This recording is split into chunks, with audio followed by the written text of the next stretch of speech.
teman-teman semua, kenalin saya Haifa. Di sini saya akan mewawancarai salah seorang entrepreneur, seorang mahasiswa juga yang berhasil membuat suatu proposal dan didanai oleh Dikti melalui kompetisi bisnis mahasiswa Indonesia pada tahun 2019. Pasti teman-teman udah bener-bener penasaran banget siapa sih orangnya. Oke, jadi kita kenalin aja langsung sama orangnya. Oke, halo Kang. Halo. Kenalin dirinya dong, Kang. Halo ya Teh, selamat sore. Perkenalkan, nama saya Rizky Karami. Saya sebagai salah satu mahasiswa dari Departemen Pendidikan Sejarah FIPS UPI. Ya. Nah, kita ingin tahu dong, bisnis apa sih yang bisa sampai didanai di kompetisi bisnis mahasiswa Indonesia 2019 ini?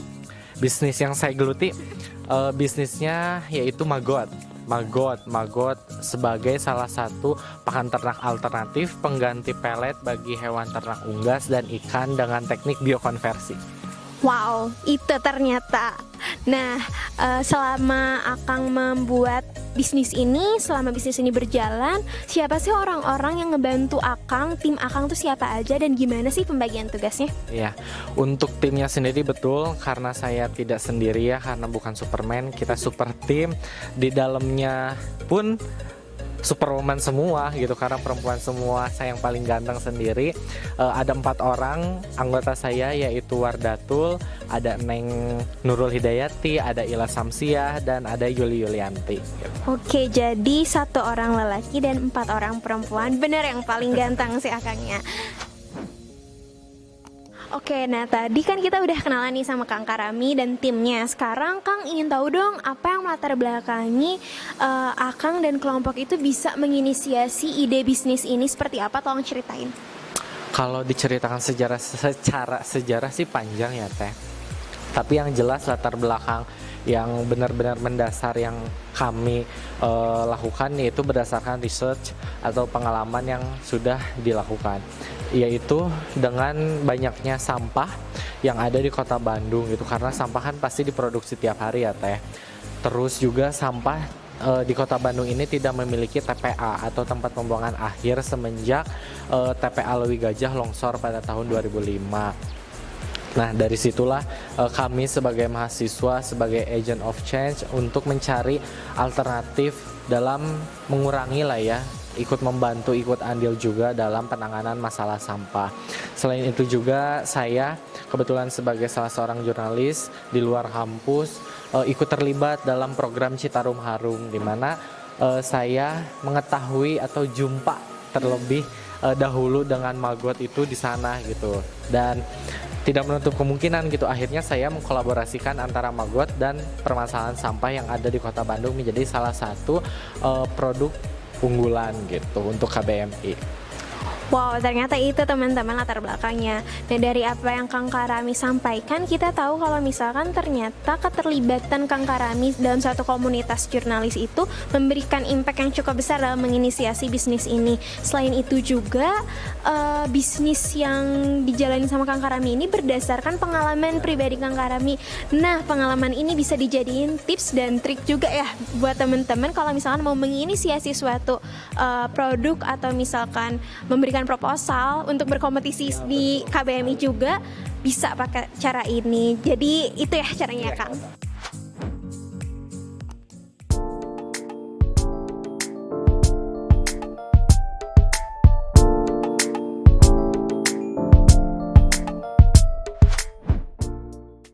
Bismillahirrahmanirrahim. Assalamualaikum warahmatullahi wabarakatuh.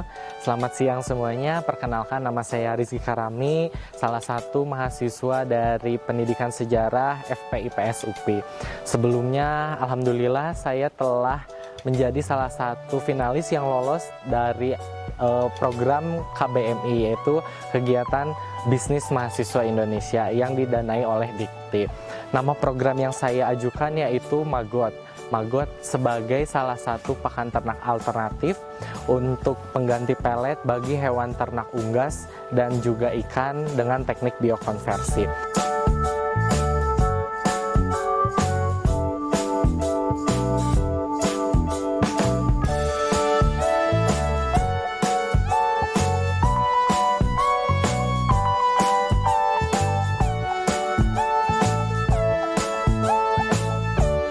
dengan latar belakang yang menjadi salah satu permasalahan saya, yaitu banyaknya sampah yang ada di kota Bandung, karena Bandung sendiri tidak memiliki tempat pembuangan akhir atau TPA. Dari situlah saya mengkombinasikan atau menyatukan antara maggot dan sampah yang ada di kota Bandung sebagai salah satu wujud pengembangan inovasi dalam meminimalisir sampah. Tujuan yang saya harapkan dengan adanya program ini yaitu untuk mengurangi jumlah sampah yang sesuai dengan SDGs nomor 15, yaitu Life of Land, kemudian membantu para peternak yang kesulitan dalam mengganti pelet atau pakan ternak mereka yang mahal tapi tetap juga berprotein, seperti itu. Saya di sini dibantu oleh 5 teman saya, Rizky Karami, Wardatul Haifa, Ila Samsiah, Neng Nurul Hidayati, dan juga Yuli Yulianti sebagai tim. Kemudian untuk segmentasi pasarnya sendiri lebih besar ditujukan kepada para peternak yang kesulitan dalam mencari pelet ataupun pakan alternatif tapi juga berkualitas, seperti itu.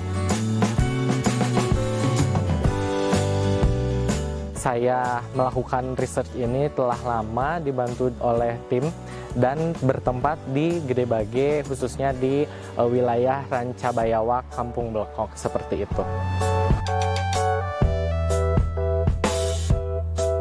Pemasarannya sendiri, saya dan tim punya 4 cara, yaitu ada business. Business adalah bisnis to bisnis, di mana bisa langsung ke orang yang tertuju. Lalu juga ada buster, business to consumer, jadi kita langsung memberikan kepada customer dalam pemberian maggotnya. Kemudian ada on off, online to offline, di mana itu bisa mengunjungi langsung tempat kami dalam budidaya maggot di Blekok. Dan yang terakhir pop-up store, di mana pop-up store itu langsung di tempat budidayanya, seperti itu. Kelebihannya yaitu maggot ini ramah lingkungan, murah, juga sangat bermanfaat, khususnya baik dalam lingkungan ataupun dalam pengganti pakan ternak. Kemudian kelemahan dari maggot ini sendiri yaitu banyak yang serupa atau banyak pesaing yang sama dalam budidaya ini. Tantangannya sendiri yaitu untuk pengembangan bisnisnya ya, apalagi dalam masa seperti ini, dalam masa COVID, kita harus berusaha terus untuk mengembangkan produk agar tetap berjalan. Peluangnya karena maggot ini sebagai pakan ternak dan pakannya berasal dari sampah, yang otomatis sampah tersebut bisa diproduksi tiap hari, seperti itu.